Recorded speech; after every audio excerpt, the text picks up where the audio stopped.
ರಾಜಕೀಯದಲ್ಲಿ ಯಾರು ಶಾಶ್ವತ ಶತ್ರುಗಳಲ್ಲ, ಯಾರು ಶಾಶ್ವತ ಮಿತ್ರರೂ ಅಲ್ಲ. ತಮಿಳುನಾಡಿನ ರಾಜಕೀಯ ಅಖಾಡದಲ್ಲಿ ಈಗ ಇಂತಹದ್ದೇ ಒಂದು ಬಿಗ್ ಶಾಕ್ ಎದುರಾಗಿದೆ. ಡಿಎಂಕೆ ಎನ್ನುವ ಭದ್ರ ಕೋಟೆಯನ್ನ ಬಿಟ್ಟು ಕಾಂಗ್ರೆಸ್ ಈಗ ವಿಜಯ್ ಅವರ ಟಿವಿಕೆ ಕಡೆಗೆ ಮುಖ ಮಾಡಿದೆ. ಸದ್ಯ ಇಡೀ ದೇಶದಲ್ಲೇ ಹೆಚ್ಚು ಚರ್ಚೆ ಆಗ್ತಾ ಇರೋದು ತಮಿಳುನಾಡಿನ ಮೈತ್ರಿ ಸರ್ಕಾರದ ಬಗ್ಗೆ. ಯಾಕಂದ್ರೆ ಅಲ್ಲಿ ಒಂದು ಕಾಲದ ಅದ್ಭುತ ಜೋಡಿಯಾಗಿದ್ದ ಡಿಎಂಕೆ ಮತ್ತು ಕಾಂಗ್ರೆಸ್ ನಡುವಿನ ಮೈತ್ರಿಕೂಟ ಮುರಿದು ಬಿದ್ದು ತಳಪತಿ ವಿಜಯ್ ಅವರ ಹೊಸ ಪಕ್ಷ ಟಿವಿಕೆ ಜೊತೆಗೆ ಕಾಂಗ್ರೆಸ್ ಕೈ ಜೋಡಿಸಿದೆ. ಅಷ್ಟಕ್ಕೂ ರಾಹುಲ್ ಗಾಂಧಿಯವರು ಈ ರೀತಿಯ ನಿರ್ಧಾರವನ್ನ ಯಾಕೆ ತಗೊಂಡ್ರು, ಕಾಂಗ್ರೆಸ್ ತನ್ನ ಅಸ್ತಿತ್ವವನ್ನ ಉಳಿಸಿಕೊಳ್ಳಲು ಯಾವ ದಾರಿಯನ್ನ ಬೇಕಾದರೂ ಹಿಡಿಯುತ್ತಾ, ಇದರ ಹಿಂದಿರುವ ಅಸಲಿ ರಾಜಕೀಯ ತಂತ್ರವಾದ್ರೂ ಏನು, ಇದರ ಬಗ್ಗೆನೇ ಒಂದು ವಿಶೇಷ ವರದಿ ಇದೆ, ಬನ್ನಿ ನೋಡ್ತಾ ಹೋಗೋಣ. ಸ್ನೇಹಿತರೆ, ತಮಿಳುನಾಡಿನ ರಾಜಕೀಯದಲ್ಲಿ 2026ರ ವಿಧಾನಸಭಾ ಚುನಾವಣೆಯು ಕೇವಲ ಒಂದು ಅಧಿಕಾರ ಬದಲಾವಣೆಯಲ್ಲ, ಬದಲಾಗಿ 6 ದಶಕಗಳ ಕಾಲ ರಾಜ್ಯವನ್ನ ಆಳಿದ ದ್ರಾವಿಡ ಪಕ್ಷಗಳ ದ್ವಿಮುಖ ಪ್ರಾಬಲ್ಯದ ಅಂತ್ಯಕ್ಕೆ ಸಾಕ್ಷಿಯಾದ ಒಂದು ಐತಿಹಾಸಿಕ ಘಟ್ಟವಾಗಿದೆ.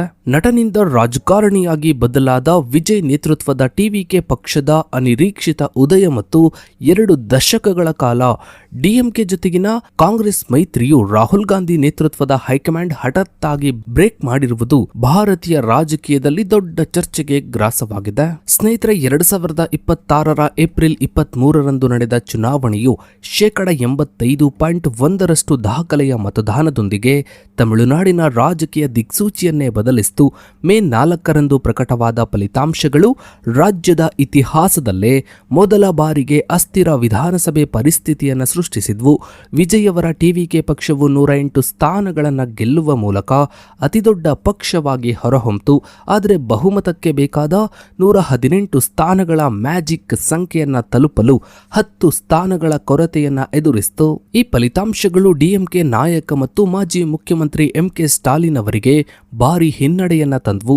ಸ್ವತಃ ಸ್ಟಾಲಿನ್ ಅವರು ತಮ್ಮ ಭದ್ರಕೋಟೆಯಾದ ಕೊಳತೂರು ಕ್ಷೇತ್ರದಲ್ಲಿ ಸೋಲನ್ನ ಅನುಭವಿಸಿದ್ರು. ಮತ್ತೊಂದೆಡೆ ಎಐಎಡಿಎಂಕೆ ಕೂಡ 47 ಸ್ಥಾನಗಳಿಗೆ ಕುಸಿದು ತನ್ನ ಅಧಿಕೃತ ವಿರೋಧ ಪಕ್ಷದ ಸ್ಥಾನವನ್ನು ಕೂಡ ಡಿಎಂಕೆಗೆ ಬಿಟ್ಟುಕೊಡಬೇಕಾಯಿತು.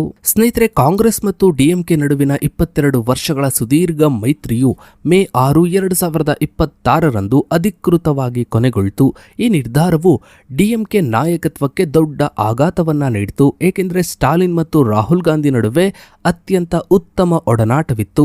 ಆದರೆ ರಾಜ್ಯದ ರಾಜಕೀಯ ಪರಿಸ್ಥಿತಿಯು ಬದಲಾಗ್ತಾ ಇರುವುದನ್ನು ಅರಿತ ಕಾಂಗ್ರೆಸ್ ಸೋತ ಕುದುರೆಯ ಮೇಲಿನ ಪಣವನ್ನ ಬಿಟ್ಟು ಗೆದ್ದ ನಾಯಕನ ಜೊತೆ ಕೈಜೋಡಿಸಲು ನಿರ್ಧರಿಸಿತು. ಕಾಂಗ್ರೆಸ್ನ ಈ ಸಡನ್ ಸರ್ಪ್ರೈಸ್ ಅನ್ನ ಡಿಎಂಕೆ ನಾಯಕರು ನಂಬಿಕೆ ದ್ರೋಹ ಮತ್ತು ಬೆನ್ನಿಗೆ ಚೂರಿ ಹಾಕಿದ ಕೆಲಸ ಎಂದು ಕಟುವಾಗಿ ಟೀಕಿಸಿದರು. ಡಿಎಂಕೆ ವಕ್ತಾರ ಅಣ್ಣಾದೊರೈ ಅವರು ಕಾಂಗ್ರೆಸ್ ಗೆದ್ದ 5 ಸ್ಥಾನಗಳು ಕೂಡ ಡಿಎಂಕೆಯ ಭಿಕ್ಷೆಯಾಗಿದ್ದು, ಒಂದು ವೇಳೆ ಒಂಟಿಯಾಗಿ ಕಾಂಗ್ರೆಸ್ ಸ್ಪರ್ಧಿಸಿದರೆ ಶೂನ್ಯಕ್ಕೆ 1 ಕೂಡ ಸ್ಥಾನವನ್ನ ಗೆಲ್ತಾ ಇರಲಿಲ್ಲ ಅಂತ ವಾಗ್ದಾಳಿಯನ್ನ ನಡೆಸಿದ್ರು. ಡಿಎಂಕೆ ಶಾಸಕರ ಸಭೆಯಲ್ಲಿ ಕಾಂಗ್ರೆಸ್ನ ಈ ನಡೆಯನ್ನ ಖಂಡಿಸಿ 4 ಪ್ರಮುಖ ನಿರ್ಣಯಗಳನ್ನ ಅಂಗೀಕರಿಸಲಾಯಿತು.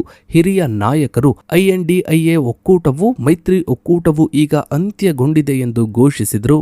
ರಾಷ್ಟ್ರದ ರಾಜಧಾನಿ ದೆಹಲಿಯಲ್ಲೂ ಈ ಬಿರುಕು ಗೋಚರಿಸಿತು. ಲೋಕಸಭೆಯಲ್ಲಿ ಡಿಎಂಕೆ ಸಂಸದರಿಗೆ ಕಾಂಗ್ರೆಸ್ ಸಂಸದರಿಂದ ದೂರವಿರುವ ಪ್ರತ್ಯೇಕ ಆಸನದ ವ್ಯವಸ್ಥೆಯನ್ನ ಕಲ್ಪಿಸುವಂತೆ ಸಂಸದೀಯ ನಾಯಕಿ ಕನಿಮೋಳಿ ಅವರು ಸಭಾಪತಿಗಳಿಗೆ ಪತ್ರವನ್ನ ಬರೆದರು. ಈ ಬೆಳವಣಿಗೆಯು ರಾಜ್ಯ ರಾಜಕಾರಣದ ಬಿಕ್ಕಟ್ಟು, ರಾಷ್ಟ್ರೀಯ ಮಟ್ಟದ ವಿರೋಧ ಪಕ್ಷಗಳ ಮೈತ್ರಿಯ ಮೇಲೆ ಬೀರಿದ ಗಂಭೀರ ಪರಿಣಾಮಗಳನ್ನು ಸೂಚಿಸುತ್ತಾ. ಇನ್ನು ಸ್ನೇಹಿತರೆ, ರಾಹುಲ್ ಗಾಂಧಿಯವರು ತಮಿಳುನಾಡಿನಲ್ಲಿ ಡಿಎಂಕೆಯನ್ನ ಬಿಟ್ಟು ಟಿವಿಕೆಯನ್ನ ಆಯ್ದುಕೊಂಡಿರುವುದು ಇವರ ರಾಜಕೀಯ ಅಸ್ತಿತ್ವವನ್ನ ಉಳಿಸಿಕೊಳ್ಳುವ ಒಂದು ಹತಾಶ ಅಥವಾ ಅತ್ಯಂತ ಪ್ರಾಯೋಗಿಕ ತಂತ್ರಗಾರಿಕೆ ಎಂಬ ಚರ್ಚೆಗಳು ನಡೀತಾ ಇವೆ. ದಶಕಗಳಿಂದ ತಮಿಳುನಾಡಿನಲ್ಲಿ ಕಾಂಗ್ರೆಸ್ ಕೇವಲ 2ನೇ ದರ್ಜೆಯ ಪಕ್ಷವಾಗಿ ದ್ರಾವಿಡ ಪಕ್ಷಗಳ ನೆರಳಿನಲ್ಲಿ ಬದುಕ್ತಾ ಇತ್ತು. 1967ರ ನಂತರ ಕಾಂಗ್ರೆಸ್ ರಾಜ್ಯದಲ್ಲಿ ಅಧಿಕಾರ ಹಂಚಿಕೆಯ ಅವಕಾಶವನ್ನೇ ಪಡೆದುಕೊಂಡಿರಲಿಲ್ಲ. ಕಾಂಗ್ರೆಸ್ ಈ ಮೈತ್ರಿಯನ್ನ ಸಮರ್ಥಿಸಿಕೊಳ್ಳುತ್ತಾ ತಮಿಳುನಾಡಿನಲ್ಲಿ ಕಾಮರಾಜ್ ಅವರ ಸುವರ್ಣ ಯುಗವನ್ನ ಮತ್ತೆ ತರುತ್ತೇವೆ ಎಂದು ಹೇಳಿಕೊಂಡಿದೆ. ಪೆರಿಯಾರ್ ಅವರ ಸಾಮಾಜಿಕ ನ್ಯಾಯ ಮತ್ತು ಡಾಕ್ಟರ್ BR ಅಂಬೇಡ್ಕರ್ ಅವರ ಸಂವಿಧಾನಿಕ ಮೌಲ್ಯಗಳನ್ನ ಎತ್ತಿ ಹಿಡಿಯುವ ಭರವಸೆಯನ್ನ ನೀಡುವ ಮೂಲಕ ಕಾಂಗ್ರೆಸ್ ತನ್ನ ಅಸ್ತಿತ್ವಕ್ಕೆ ಹೊಸ ಸೈದ್ಧಾಂತಿಕ ಭರವಸೆಯನ್ನ ಕಂಡುಕೊಳ್ಳಲು ಪ್ರಯತ್ನಿಸ್ತಾ ಇದೆ. ರಾಹುಲ್ ಗಾಂಧಿ ಅವರ ಪ್ರಕಾರ ಬದಲಾಗ್ತಾ ಇರುವ ತಮಿಳುನಾಡಿನ ಯುವ ಜನತೆಯ ನಾಡಿ ಮಿಡಿತವನ್ನ ಹಿಡಿಯಲು ಹೊಸ ತಲೆಮಾರಿನ ನಾಯಕತ್ವದೊಂದಿಗೆ ಕೈಜೋಡಿಸುವುದು ಅನಿವಾರ್ಯವಾಗಿದೆ. ಆದರೆ ಟೀಕಾಕಾರರು ಇದನ್ನ ಬೇರೆಯದ್ದೇ ದೃಷ್ಟಿಕೋನದಿಂದ ನೋಡ್ತಾ ಇದ್ದಾರೆ. ಕರ್ನಾಟಕದ ಬಿಜೆಪಿ ನಾಯಕರು ಮತ್ತು ಇತರ ವಿರೋಧಿಗಳು ಕಾಂಗ್ರೆಸ್ ತನ್ನ ಅಸ್ತಿತ್ವಕ್ಕಾಗಿ ಈಗ ಗೆದ್ದವರ ಹಿಂದೆ ಬೀಳುವ ಸ್ಥಿತಿಗೆ ತಲುಪಿದೆ ಎಂದು ವ್ಯಂಗ್ಯ ಮಾಡ್ತಾ ಇದ್ದಾರೆ. ಕೇರಳದಲ್ಲಿ ಎಡಪಕ್ಷಗಳ ಎದುರು ಜಯಗಳಿಸಿದ ನಂತರ ರಾಹುಲ್ ಗಾಂಧಿಯವರಲ್ಲಿ ಅತಿಯಾದ ಆತ್ಮವಿಶ್ವಾಸ ಬಂದಿದ್ದು, ಈ ಕಾರಣದಿಂದಲೇ ಇವರು ಹಳೆಯ ಮಿತ್ರ ಪಕ್ಷಗಳನ್ನು ಕಡೆಗಣಿಸ್ತಾ ಇದ್ದಾರೆ ಎಂಬ ವಿಶ್ಲೇಷಣೆಗಳು ಕೇಳಿ ಬರ್ತಾ ಇವೆ. ಇನ್ನು ಸ್ನೇಹಿತರೆ, ಬಹಳ ಮುಖ್ಯವಾಗಿ ವಿಜಯ್ ಅವರ ಟಿವಿಕೆ ಪಕ್ಷವು ಕೇವಲ ನಟನ ಅಭಿಮಾನಿ ಸಂಘಗಳ ಮೇಲೆ ಅವಲಂಬಿತವಾಗಿಲ್ಲ, ಬದಲಾಗಿ ಅತ್ಯಂತ ವ್ಯವಸ್ಥಿತವಾದ ಡಿಜಿಟಲ್ ಪ್ರಚಾರ ಮತ್ತು ತೆಳಮಟ್ಟದ ಸಂಘಟನೆಯ ಮೂಲಕ ಈ ಯಶಸ್ಸನ್ನ ಸಾಧಿಸಿದ. ವಿಜಯ್ ಅವರ ರಾಜಕೀಯ ಪ್ರವೇಶವು ದ್ರವಿಡ ಪಕ್ಷಗಳ ಭ್ರಷ್ಟಾಚಾರ ಮತ್ತು ಹಣದ ರಾಜಕಾರಣದಿಂದ ಬೇಸತ್ತಿದ್ದ ಮತದಾರರಿಗೆ ಒಂದು ಹೊಸ ಆಶಾಕಿರಣವಾಗಿದೆ. ಇನ್ನು ಸ್ನೇಹಿತರೆ, ಮೇ 10ರಂದು ಚೆನ್ನೈನ ನೆಹರು ಕ್ರೀಡಾಂಗಣದಲ್ಲಿ ವಿಜಯ್ ಅವರು ಮುಖ್ಯಮಂತ್ರಿಯಾಗಿ ಪ್ರಮಾಣ ವಚನವನ್ನ ಸ್ವೀಕರಿಸಿದ್ರು. ಇವರ ಜೊತೆಗೆ 9 ಸಚಿವರು ಪ್ರಮಾಣ ವಚನವನ್ನ ಸ್ವೀಕರಿಸಿದ್ರು. ಈ ಮಂತ್ರಿಮಂಡಲವು ವಿವಿಧ ವರ್ಗಗಳ ಮತ್ತು ವೃತ್ತಿಪರರ ಪ್ರಾತಿನಿಧ್ಯವನ್ನ ಹೊಂದಿದೆ. ಇಲ್ಲಿ ಗಮನಾರ್ಹ ಸಂಗತಿ ಏನು ಅಂದ್ರೆ, ಮೊದಲ ಹಂತದಲ್ಲಿ ಕಾಂಗ್ರೆಸ್ನ ಯಾವುದೇ ಶಾಸಕರಿಗೆ ಸಚಿವ ಸ್ಥಾನವನ್ನ ನೀಡಲಾಗಿಲ್ಲ. ಆದರೆ ಸಮರ್ಪಕ ಪಾಲು ನೀಡುವ ಒಪ್ಪಂದದ ಮೇರೆಗೆ ಕಾಂಗ್ರೆಸ್ ಬೆಂಬಲವನ್ನ ಸೂಚಿಸಿದೆ. ಕಾಂಗ್ರೆಸ್ಗೆ 2 ಕ್ಯಾಬಿನೆಟ್ ಸ್ಥಾನಗಳನ್ನ ನೀಡುವ ಸಾಧ್ಯತೆ ಇದೆ ಎಂಬ ಚರ್ಚೆಗಳು ನಡೀತಾ ಇವೆ. ಇನ್ನು ಸ್ನೇಹಿತರೆ, ವಿಜಯ್ ಅವರ ಸರ್ಕಾರ ಸುಗಮವಾಗಿ ಬಹುಮತವನ್ನ ಸಾಬೀತುಪಡಿಸಲು ಎಐಎಡಿಎಂಕೆ ಪಕ್ಷದಲ್ಲಿ ಉಂಟಾದ ಬಂಡಾಯವು ಪ್ರಮುಖ ಕಾರಣವಾಯಿತು. ಪಕ್ಷದ ಪ್ರಧಾನ ಕಾರ್ಯದರ್ಶಿ ಪಳನಿಸ್ವಾಮಿ ಅವರು ಟಿವಿಕೆಯನ್ನ ಅಧಿಕಾರದಿಂದ ದೂರವಿಡಲು ಡಿಎಂಕೆ ಜೊತೆಗೆ ರಹಸ್ಯ ಮೈತ್ರಿಗೆ ಮುಂದಾಗಿದ್ದರು ಎಂಬ ಆರೋಪದ ಮೇಲೆ ಸುಮಾರು 30 ಶಾಸಕರು ಬಂಡಾಯವೆದ್ದಿದ್ದರು.